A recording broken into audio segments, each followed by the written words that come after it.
Hey guys, and welcome to yet another YouTube video. If you're new here, hi, and you're like most welcome to my app sessions.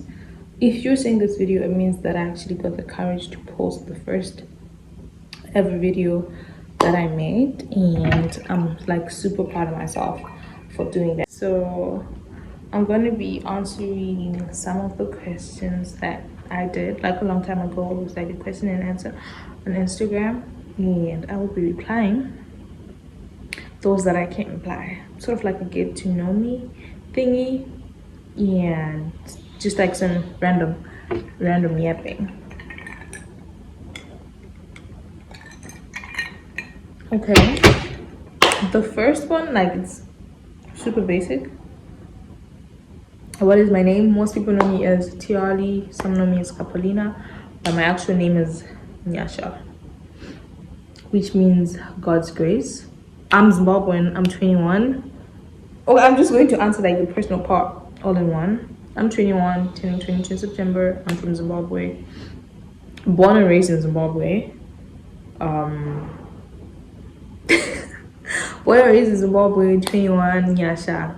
You can call me whatever. You can call me, some call me TT, some call me Kavalina, some call me T, some call me Lena. Just depends. Okay, the second question: what makes you confident? This is my favorite question simply because the way that I used to define confidence and the way that I define confidence right now, like, they're like two separate things.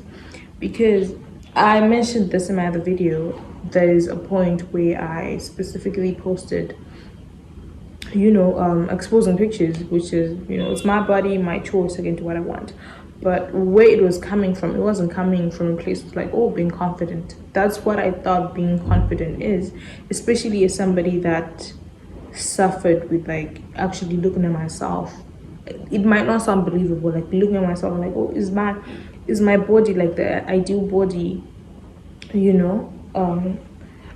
as someone that was bullied before, like in high school, because of the way that I looked. It took me quite a long time to be like, oh, like, I hope I'm not attracting the wrong people with this, like, this thing that I'm wearing, my titties that are showing. I hope people don't think I'm a bad person because I'm wearing that. And way back when I was, let's just say when I was 18, 19, 20, yes, for the past, like, those 18 and those 3 years, it was just like a sort of like an identity crisis,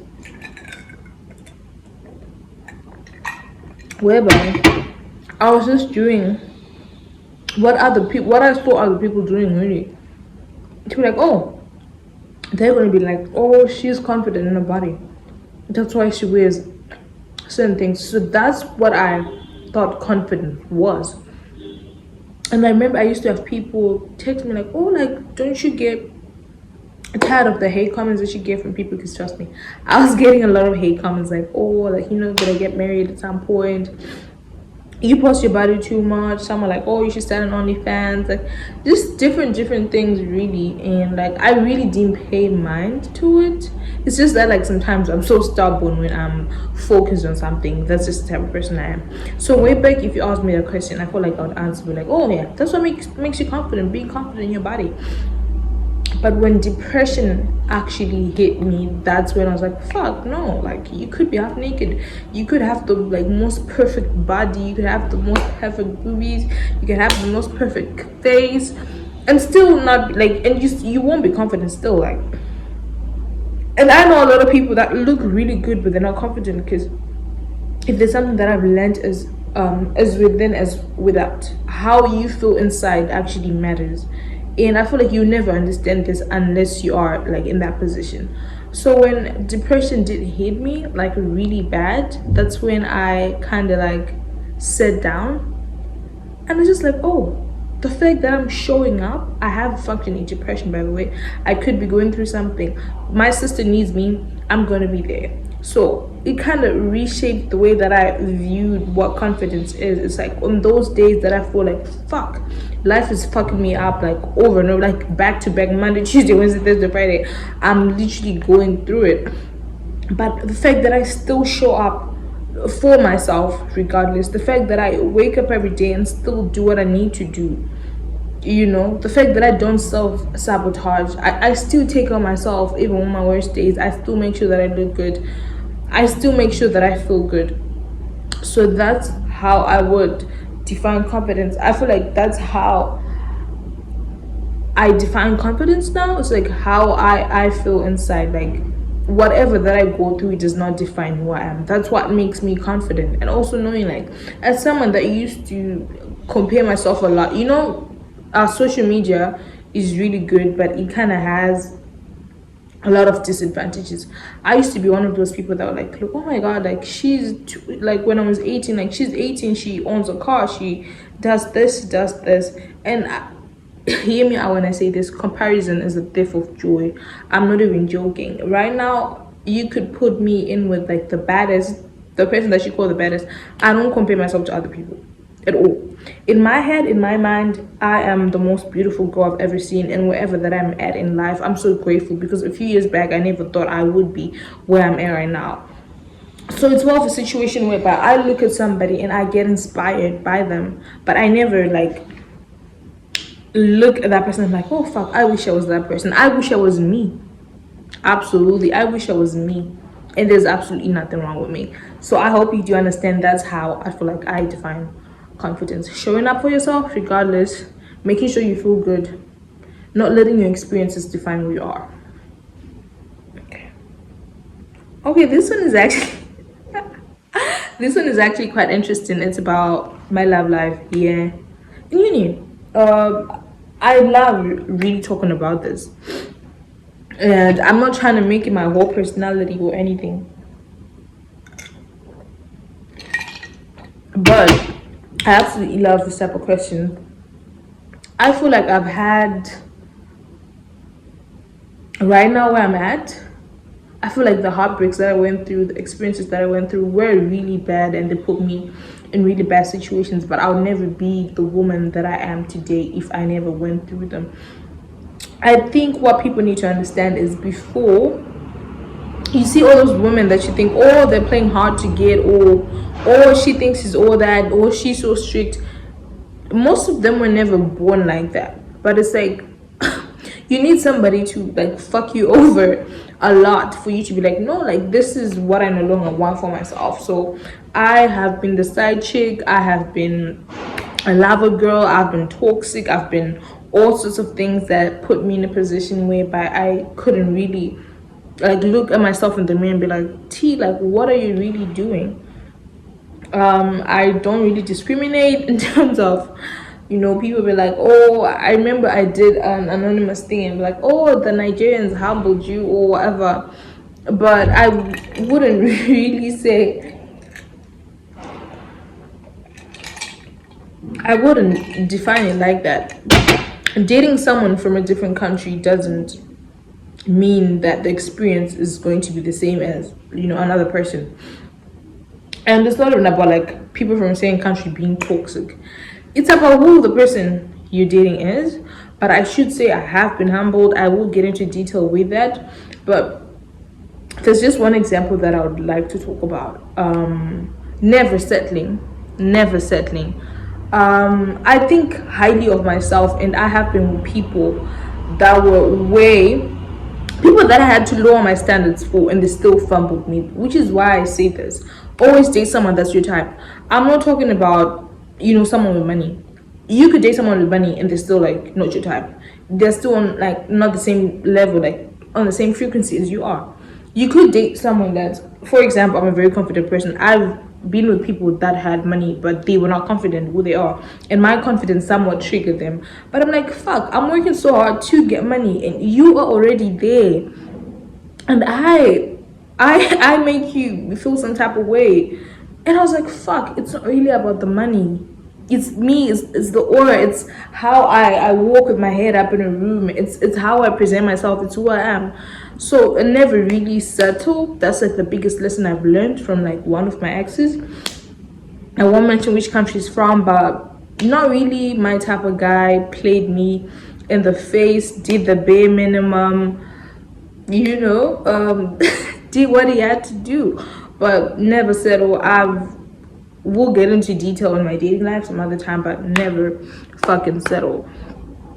And it's like, also, I used to be someone that would cry a lot, and the same guy that I wanted to talk about, but I'm not going to talk about him, is he said a statement that like, oh T, I like the fact, I wonder, like, I wish I was you, the way you just move on from situations.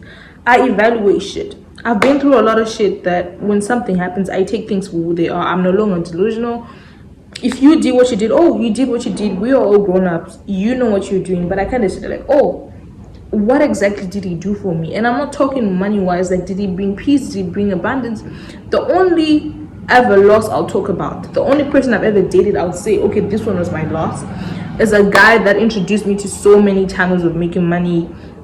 Gentle guy, he was a gentleman, and I fucked up. That's the only person I'll say, okay, you know, this person introduced me to like a certain lifestyle, he introduced me to certain people, and I can't even reach those people simply because I'm not with that person anymore. But the rest of the other people, I'm not saying that they were not good, but it's like, what is it exactly did they add to my life that I'm like, oh, it's okay to grieve, love. Like, I cry when I go through something, but I don't make it like a whole thing that I put my life aside, because I feel like if you've dated someone after you're 18, you already know how to walk, you already know how to talk, you already know how to eat. It's like you met me when I was already doing the basic things that a human being supposed to do. So best believe life moves on, you know, regardless. And I say this, and people are like, I do cry and I do go things, but I don't let my life stop because of that. I'm preaching. Okay, let's go to the next question. What was it like growing up? I feel like this person that asked this person definitely knows me. It was a lot, especially if there's someone out there that has been raised by a single mother that is Christian, and the stereotypes that are there. I've always been a person that loved clothes, and whatever, and I'll get into that. But I would say it really, now that I'm older and I look at certain things, and there are certain things that I can't really speak about here on camera for personal reasons, of course, but I wouldn't say it was hard. But I say that I'm the woman that I am. I have the standards that I have, because I'm like, if my mom was a single mom, and I'm turning 22 right now, and I've never lacked anything in my life, not because she's the richest, but because she made sure that she showed up for me, you know, every single time. And of course, I didn't have like a normal childhood of having both parents around like any other person, and I feel like it kind of changes a person, in both a bad way and, you know, a good way, especially when you're growing up and you're like coming into the realization. I feel like I get triggered every single time I see something like, oh, like someone commented like fatherless behavior, and you know, way back it would put me in a position where I would sort of be like, oh, like maybe I am the way that I am simply because I don't have a father. But no, it's nothing like that. It's really nothing like that. It's something that no longer like triggers me. It is, we are all going to die at some point. It is God's will, and it's something that I cannot control. So I would say growing up wasn't really easy, and even right now that I'm older, I'm still trying to get in touch with my emotions. Like, I'm a very emotional person, but you never know, because I've learned to kind of like tug it up, because people really take advantage if you're a soft person. So yeah, it wasn't really easy, but I loved what I kind of went through, because I feel like it shaped the way that I am right now. And I'm so proud of myself. I'm so proud of how far I've actually come. Fuck, it's so hot. But I'm scared if I turn on the fan, you guys won't be able to hear me properly. Okay, let's go on to the next question. Oh, what inspired you to start music? And why don't you do it anymore? Fuck. Am I really supposed to answer this? But yeah, I've always sing in church, and sometime in 2018, I was just chilling with some bunch of friends. They're like, oh, I heard you sing in church, would you like to come to the studio? And mind you, I didn't even know about studios and shit. I was like, yeah, sure, let's go. We did our first song, Zika Zika. I come from a very small town in Zimbabwe, cheersy, where basically everybody knows each other, and the song kind of went viral in the city, and that's how certain people started knowing me, and my mom was supportive obviously of it. That's how I basically started singing, and I got linked to this other guy in Guru. That guy in Guru linked me to some producers in Harare, and then the shit went. I'll get into details with that, but I stopped simply because, like, way back, I'd be scared to say, because they'll be like, oh, you dress a certain way, so you attracted. But I was fucking 17 years old. I was 16. Like, I wasn't even dressing like this. I probably wore like some skinny jeans and like a t-shirt, whatever. But people still did what they did, and maybe someday I'll have the courage to talk about it here. But I would say I stopped because I want to be able to create, be it music, be it content. I want to be able to create things on my own terms and not do something for the sake of, oh, I'm trying to get famous, but it's fucking up my mental health. So I would say that's the reason.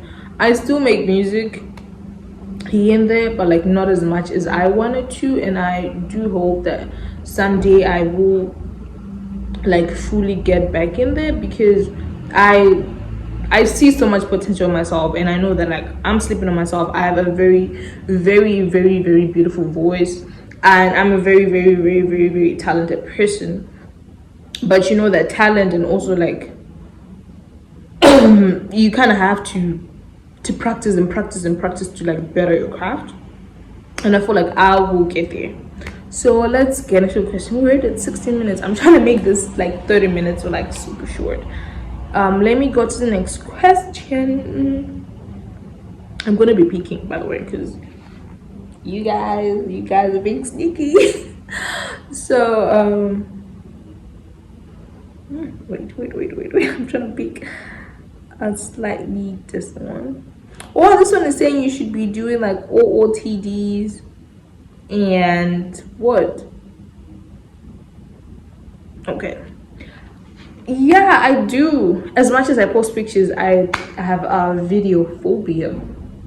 I'm literally scared of posting videos because my reels, I feel like I have 2 reels that have blown like the way that I wanted. The other one is a 67,000, the other one is a 30,000. The rest, they'll be stuck at 7,000. And like as a creator, if you are starting, that shit does not matter at all. Like right now, can't say I'm a full-time content creator, but like I will be doing it like most of the time. Like I will be posting consistently, and I feel like if I had that mentality 2 years back, I would have been somewhere, or like somewhere at some point. There's this thing that I go by nowadays. It's quality over quantity, and like I used to be like, oh, the views are not there, whatever, and my content is right. But right now it's like I will take time to really evaluate like the quality of the content that I'm producing. And I used to be scared of like, oh, like low numbers or whatever. There are days where you're going to get 20 likes. There are days that you're going to get 10 likes. There's nothing to be ashamed of. You need to listen to me when I say this. There's nothing, absolutely nothing to be ashamed of at all. So I feel like that's something that I'm scared of, because my pictures do really, really good. Like I'm talking about 100k views, like 90,000, 80, 30,000. I'll say the lowest view that my picture, like, or clicks that my pictures ever had is like, on a bad day it's like 10,000. Not 10,000 likes, 10,000 views. And like that's really good. It kind of motivates me to like, oh, so people like what I'm putting. What was the question even? OOTD. So yeah, I'm gonna start doing that. And since I started my exclusive content, I've been practicing there to kind of like post videos, even though I still feel weird about it. But best believe I'm gonna start doing those. I'm gonna start posting videos. I'm gonna start posting OOTDs. And I used to feel like, oh my god, like I have TikTok, but I'm barely, like, I probably have like 500 followers. I barely post anything because I'm just like scared. I'm like, oh, are people gonna think I'm cringe? But right now, I will do like the cringest thing to reach where I'm trying to reach. Like I don't care. Right now, I can't really say I'm a good dancer, but I will literally put on a TikTok song and do what I need to do. It doesn't really matter. But I had you. I'm gonna start doing that. And here are like a bunch of things that you guys want to be seeing here. Of course, I'm going to plug you. We're going to be doing a lot of skincare. My skin has been kind of misbehaving lately, but you know, for me it's like healthy skin. Of course, I got a pimple here and whatever, but still I'm gonna be plugging you guys on the skincare that I use. And you don't have to use specifically the products that I use. You can use anything. I literally have an ebook about this, guys. It's $2. DM me, and I will give you. DM me and I will give you. And I will give you $2, guys, wherever you are. Because people think about skincare is about what you apply on your face, but it's not. And everything is in that book. The link is on my Instagram, I think. Yeah, on my link tree, there's everything. If it's not there, feel free to tialikapalina@gmail.com. That is my email ID. It's there on my Instagram. Feel free to DM me. You guys, if you DM me specifically asking about this, because I'm really bad at personal conversation, if you DM me regarding things like this, then yeah, of course I'm gonna plug you guys. So yeah, skincare, lifestyle, life after uni, really, because I just completed my bachelor's degree and I'm really trying to put this fashion degree in action. I think you guys can see I've been serving looks. I think I do want to major in fashion styling because I feel like I'm really good at putting clothes together. I am good at making outfits from scratch, but I like, you know, mixing them. It makes me super happy. So yeah, I don't know what the question was and how we got here. Am I the only person that easily gets distracted? Because how did we even get here? But yeah, I feel like I will end the video here. We will be talking about a whole lot more, but I feel like, I hope this kind of made you know me, even if it's a little bit, because I feel like if I start talking fun fact, if you see me in real life, I won't even be able to say anything, but in front of the camera